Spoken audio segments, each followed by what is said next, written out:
لبيك اللهم لبيك لبيك لا شريك لك لبيك إن الحمد والنعمة لك। আসসালামু আলাইকুম ওয়া রাহমাতুল্লাহি ওয়া বারাকাতুহু। আলহামদুলিল্লাহ, আজ আমি একটা বিষয় নিয়ে আলোচনা করব। সেটা হলো কি যে ফুরফুরা এবং ব্যারেলি এদের মধ্যে পার্থক্যটা কি।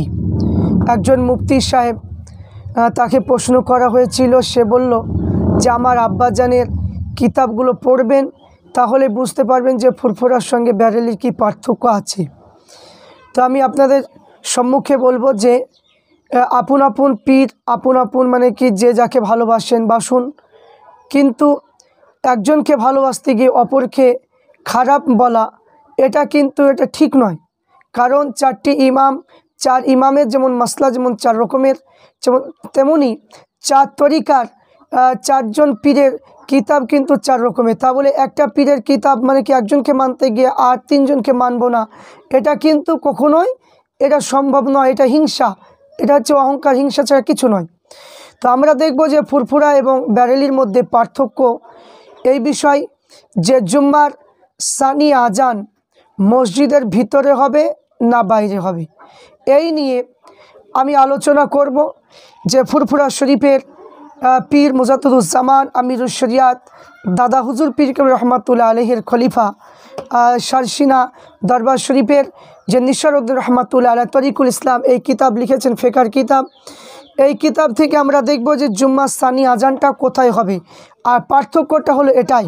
তো আমরা দেখব জুম্মা সানি আজান মসজিদের ভিতরে ইমামের সম্মুখে মেম্বারের নিকটে দেওয়া, এটাই হলো সুন্নাত। তাহলে কি বললেন যে জুম্মা সানি আজান মসজিদের ভিতরে বা ইমামের সম্মুখে মেম্বারের নিকটে দেওয়াটাই হলো সুন্নাত। এবং প্রশ্ন হলো যে কতগুলো আলেম বলে যে বাহারুর রায়, ফতুয়াই কাজী খান এবং ফতুয়াই আলমগিরি, মারাকিল ফালা ইত্যাদি কিতাব হতে প্রকাশ করে যে মসজিদের মধ্যে সানি আজান দেওয়া মাকরু। এর কারণটা কি? যেটা ব্যারেলি শরীফের যে সমস্ত কিতাবে পাওয়া যায়, যে আবু দাউদ শরীফের একটা হাদিসকে কেন্দ্র করে তারা দলিল দেয়। তো এই কিতাবগুলোর মধ্যে বলছে ভিতরে আজান দেওয়া মাকরু বলে তারা দলিল দেয়। তো এর উত্তর লিখেছেন যে সমস্ত আলেমগণ কিতাবসমূহ মর্মে জুম্মা সানি আজান মসজিদের মধ্যে দেওয়া মাকরু বলে থাকে, ইহা তাহাদের ভুল। কেননা উক্ত কিতাবসমূহ মর্মে যে মুসল্লিগণকে সংবাদ দেওয়ার জন্য মসজিদের বাইরে উচ্চ স্থানে আজান দেওয়াটা হলো সুন্নাত। তাহলে এখানে কি বললেন যে মুসল্লিদের সংবাদ দেওয়ার জন্য যে মসজিদের বাইরে উচ্চ স্থানে আজান দেওয়াটা হলো সুন্নাত, আর সেই আজান মসজিদের মধ্যে দিলে মুসল্লিগণ সংবাদ দেওয়া হয় না বলে সুন্নতের খিলাফ হয়। সেই জন্য এই আজান মসজিদের মধ্যে দেওয়া মাকরু, কিন্তু জুম্মা সানি আজান নয়। এবং আর একটা প্রশ্ন বলেছেন যে জিজ্ঞাসা করলেন যে জুম্মা সানি আজান মসজিদের মধ্যে দেওয়া সুন্নাত, তো রসুল পাক সাল্লাল্লাহু আলাইহি ওয়াসাল্লাম নাকি মসজিদের দরওয়াজায় আজান দেওয়া হতো, মসজিদের মধ্যে আজান দেওয়া কী প্রকার সুন্নাত হবে? এখানে উত্তর লিখেছেন তাফসিরে সিরাজ মুনীরা মধ্যে জানা যায় যে রসুল পাক সাল্লাল্লাহু আলাইহি ওয়াসাল্লামের জামানায় কেন হযরত আবু বকর সিদ্দিক এবং জামানা পর্যন্ত মুসল্লির সংখ্যা কম থাকা অবস্থায় মসজিদের দরওয়াজায় আজান দেওয়া হতো, এবং হযরত উমর ফারুকের জামানায় বাজারের মধ্যে আজান দেওয়া হতো। তো হযরত উসমান গনি রাদিয়াল্লাহু তাআলা আনহুর জামানায় খিলাফতকালে মুসল্লির সংখ্যা অধিক হওয়ার কারণে জুম্মা প্রথম আজান জাওরা নামক উচ্চ স্থানে দেওয়া আদেশ হলেন। এবং আল্লাহ রসুল বললেন এই জামানা পর্যন্ত হতে যে আজান মসজিদের দরওয়াজায় দেওয়া হতো সে আজান মসজিদের মধ্যে দেওয়া বিধান করেন।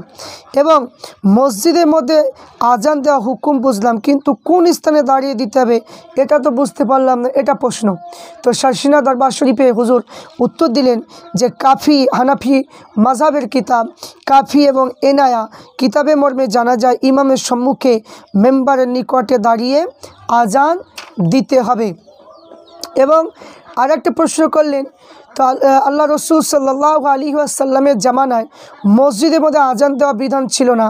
আপনি সুন্নত বললেন, এর বিস্তৃত মানে কি জানার বাসনা। তো এখানে হুজুর উত্তর দিলেন, শারসিনা দরবার শরীফ থেকে হুজুর উত্তর দিলেন যে কি, যে হাদিস শরীফে আছে আল্লাহ রসুল সাল্লাল্লাহু আলাইহি ওয়াসাল্লাম বলেছেন যে সাহাবাগণ নক্ষত্র সদৃশ্য, ইহাতে কেউ তাবিদারি অনুসরণ করলে পরিত্রাণ পাবে। তো তাফসিরে সিরাজ মনির হাদিস শরীফ হতে বর্ণিত আছে যে আল্লাহ রসুল বলেছেন, তোমাদের প্রতি আমার সাহাবাগণের নীতি পদ্ধতি প্রতিপালন করা কর্তব্য সুন্নাত। তো এই হাদিসের মর্ম অনুযায়ী মসজিদের ভিতরে সানি আজান দেওয়াটাই হলো সুন্নাত। তাহলে এখানে আমরা শারসিনা দরবার শরীফে যে নিসারউদ্দিন রহমাতুল্লাহ আলাইহি তিনি প্রমাণ করলেন যে মসজিদের ভিতরে সানি আজান দেওয়াটাই এটাই হলো সুন্নাত, ইমামের সম্মুখে দেওয়া সুন্নাত। এখান থেকে ব্যারেলিদের মধ্যে আমাদের ফুরফুরার মধ্যে এটাই পার্থক্য। এবং আমরা আরেকটা দেখব, আল্লামা রুহুল আমিন বশির রহমাতুল্লাহ আলাইহি তিনার নাসরুল মুস্তাহিদিন এই কিতাবের মধ্যে দেখব প্রথম খণ্ড, এই কিতাবের মধ্যেও মানে কি এখানে বলা হয়েছে, হাদিস আনা হয়েছে যে ইমামের সম্মুখে জুমার দ্বিতীয় আজান দেওয়ার দলিল 120 পৃষ্ঠার মধ্যে, সহিহ আবু দাউদ শরীফ 156 পৃষ্ঠার মধ্যে বলেছেন, সাইব বিন ইয়াজিদ হতে বর্ণিত করেছেন যে মসজিদের দরওয়াজার নিকটে আল্লাহ রসুল এবং হজরত আবু বকরকে উমারকে সম্মুখে জুমার আজান দেওয়া হতো। তো বদরুদ্দিন আইনি লিখেছেন যে তিবরানি উল্লেখ প্রকার হাদিসে বর্ণনা করেছেন যে আবদে বেন হুমায়দ নিজে তফসিরে লিখেছেন যে আল্লাহ রসুল হজরত আবু বকর উমারের সময় হজরত উসমান গনি অধিকাংশ সময় পর্যন্ত আজান দেওয়া হতো। তাই মানুষের গৃহে দূরবর্তী লোক সংখ্যা অধিক হলো, তাই হজরত উসমান তৃতীয় আজান হুকুম করলেন। তা আল্লাহ রসুল প্রথম 2 খলিফার সময় এক আজান এক একামত দেওয়া হতো। তাই হজরত উসমান গনির সময় 2 আজান ও এক একামত দেওয়া হতো। তাই একামতকে আজান ধরে উসমান গনি আজানকে তৃতীয় আজান বলা হয়েছে। এবং মিরকাত শরীফের মধ্যে লেখা আছে যে কোনো ইমাম বলেছে কাবা শরীফের দরওয়াজা খুতবা পড়া সুন্নাত, কেননা আল্লাহ রসুল মক্কা শরীফের জয় হবার দিবসের দরওয়াজার উপর খুতবা পড়েছিলেন এবং 4 খলিফা এইরূপ করেছিলেন।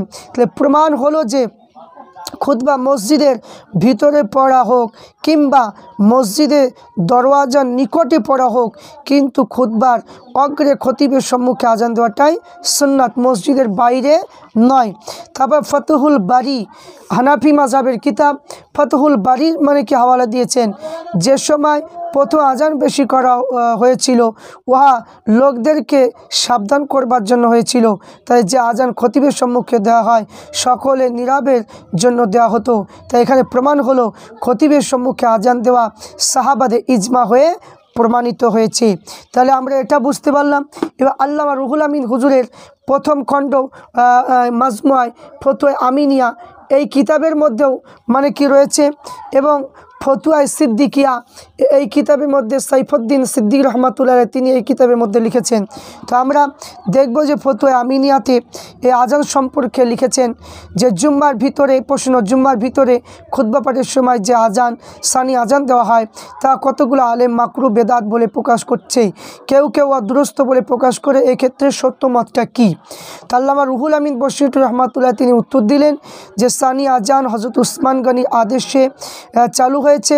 সেই সময় হতে সমস্ত সাহাবা তাবিঈন ইমাম মুস্তাহিদ মুহাদ্দিসগণ ওয়া সুন্নাত বলে বিনা ইনকার করে আসতেছে। ইহাকে ইজমায়ে ফেলি বলা হয়। তা ইজমা শরীয়তে গ্রহণীয় দলিল। তাই হযরত বলেছেন যে তোমরা আমার সুন্নাত সত্যপরায়ণ সত্য পথ প্রাপ্ত খলিফার সুন্নাত অবলম্বন করো। একে সাহাবা সুন্নাত আর সুন্নাতের উপর ইজমা হয়েছে, তাই মাকরুহ ও বেদাত হতে পারে না। বেদাতি দলেরা এইরূপ কথা বলতে পারে, তাহার মতে শরীয়তের দলিল নয়। তাহলে এখানে আমরা বুঝতে পারলাম যে ফুরফুরা শরীফের মানে কি মশলার মধ্যে যে প্রথম যে মশলাটা আলোচনা করলাম যে জুম্মার সানি আজান সেটা মসজিদের ভিতরে হবে। এবং এখান থেকে আমরা বুঝতে পারলাম যে ব্যারেলির যে ব্যারেলির যে মশলা যে তারা বাইরে দেয় আমরা ভিতরে দেয়, এটাই হলো পার্থক্য। 1 নম্বর ফুরফুরা শরীফের যে ভিতরে দেয় এতে ইমামে আজম আবু হানিফা রহমাতুল্লাহ আলাইহি তিনার অসংখ্য হানাফি মাযহাবের কিতাব থেকে প্রমাণিত এবং হাদিস থেকে প্রমাণিত রয়েছে।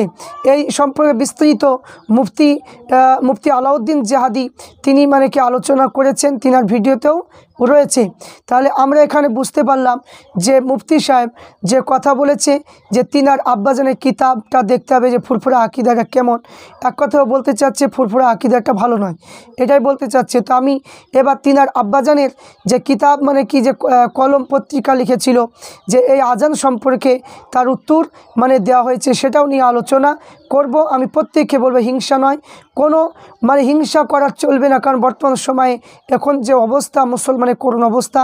আমি চাই যে আপন আপন পীরকে আপন আপন ভালোবাসুন, আপন আপন পীরে মুসলিম মাসাইল মানুন, এবং মানে কি যে আমরা যত দরবার আছে প্রত্যেকটা দরবারই হলো আহলে সুন্নাত ওয়াল জামাত।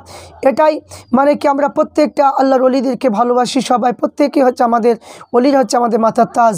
তাই তিনাদের কিতাব অনুযায়ী আমরা আমল করি।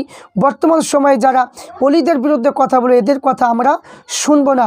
আমরা আলা হযরতকেও যেমন ভালোবাসি তেমন আমরা আবু বকর সিদ্দিক হুজুরকেও ভালোবাসি। আমাদের কোনো ফুরফুরা কোনো হুজুররা কোনো ওলিদের প্রতি কোনো ইঙ্গিতে কথা বলেনি, ইনশাল্লাহ বলবেও না। আর এখন বর্তমান সময়ে তারা নিজের দলকে বাড়ানোর জন্য ফুরফুরাকে তারা মানে কি বাতিল ফেরকা ওয়াহাবি বিভিন্ন রকম বলে তারা মানে কি মানুষের সাধারণ মানুষগুলোকে ধোঁকা দিচ্ছে। তাই সাধারণ মানুষকে বলবো যে আল্লাহর ওলি দেখে ভালোবাসুন, আল্লাহর ওলিদের কিতাব অনুযায়ী চলুন। এখন বর্তমান সময় মুফতিদের কথা শুনবেন না, কারণ এরা দুনিয়াদারি, এরা ইলমে বাতিনি অর্জন করতে পারেনি, ইলমে জাহিরি ইলম নিয়ে এরা দুনিয়ার জমিনে ফিতনা ছড়াচ্ছে। এরা মনে করছে যে একটা পীরকে ভালোবাসিলে মানে তাহলে জান্নাত, আর সমস্ত পীর যেগুলো আছে তাদেরকে মানার দরকার নেই, একটা পীর মানলেই সেই পীর মানে কি সঠিক, বাদ বাকি সব বাতিল। এটা কখনোই সম্ভব নয়। যদি এটাই যদি হতো তাহলে 4 তরিকা হতো না, 4 মাযহাবও কখনো হতো না। আল্লাহ পাক রব্বুল আলামিন আমাদের সঠিকটা বোঝার তৌফিক দান করেন। আল্লাহুম্মা